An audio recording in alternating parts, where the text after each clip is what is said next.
Economista Pablo Dávalos, un experto en temas económicos. A propósito de que el día de mañana se conmemora el Día Internacional del Trabajo, haremos un acercamiento en lo que ha significado la generación de trabajo, de empleo en el país y cuáles son las perspectivas en este año, en este 2012, considerando los antecedentes de años anteriores y considerando también ciertas circunstancias, como por ejemplo la situación económica en España, donde tenemos una gran cantidad de compatriotas migrantes, por un lado, y la situación de generación de empleo y las políticas del gobierno ecuatoriano. Bienvenido, Pablo. El año 2011, según el INEC, el Ecuador cerró con un desempleo del 5.1%. A diferencia del 2010, la cifra bajó porque en el 2010 fue del 6.1%. ¿Qué perspectivas hay para este año? Muy buenos días, y efectivamente habría que saludar a los y a las trabajadoras de nuestro país a propósito del 1 de mayo. Y creo que el tema del trabajo es un tema fundamental, porque cuando una persona tiene trabajo tiene ingresos, y cuando tiene ingresos puede consumir y puede resolver sus necesidades.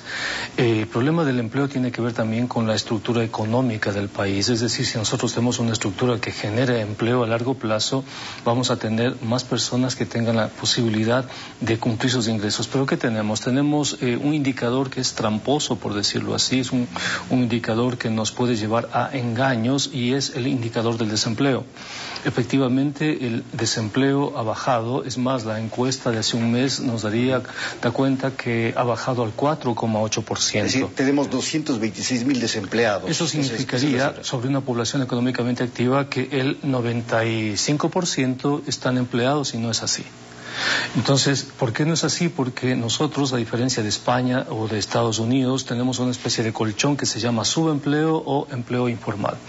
Es decir, de los más de 4.600.000 ecuatorianos que conforman la población económicamente activa, apenas 2 millones están plenamente empleados, es decir, apenas el 44% de esa población económicamente activa tiene un trabajo estable y con una remuneración superior a la remuneración básica unificada.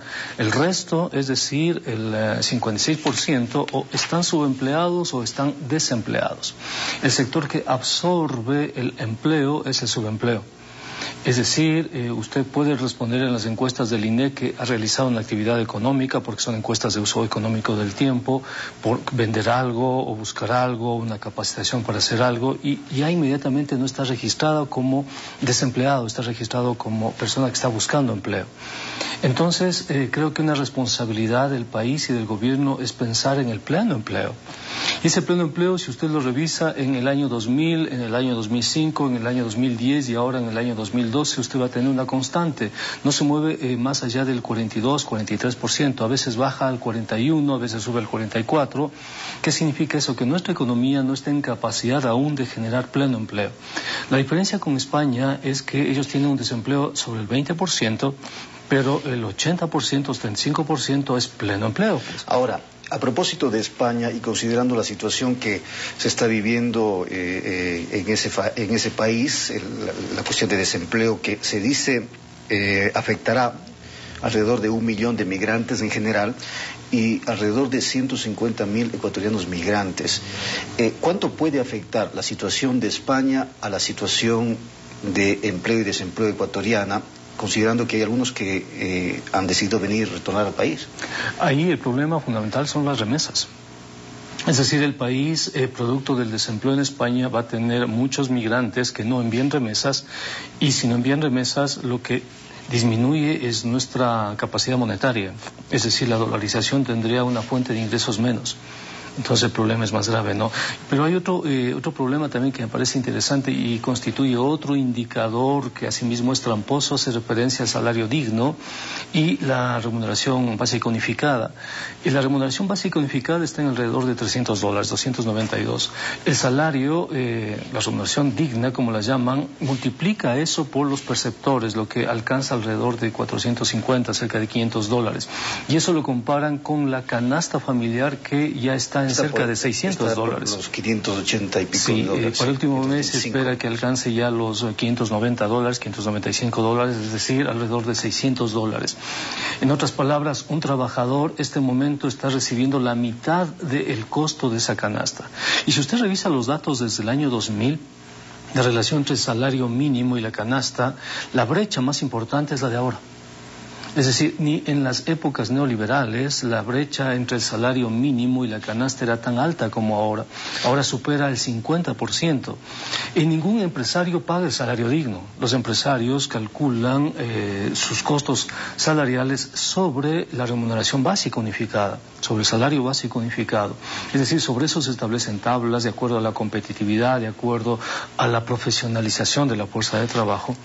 Pero eso da cuenta de cómo están los trabajadores el día de hoy. Ahora, ¿cuál es la mejor forma de generar empleo en un país? ¿Es el Estado, es decir, es la empresa pública o es la empresa privada? Yo creo que son ambos. Yo creo que es la conjunción no solo del Estado y del sector público, sino de los otros sectores sociales, porque fíjese usted, nosotros tenemos un fuerte sector rural, comunitario, ¿no? Con alrededor de 4 millones de personas, ¿no? Que conforman la población total. Entonces yo creo que es la conjunción de ambas. Yo creo que al gobierno le ha hecho falta una política de mercado interno.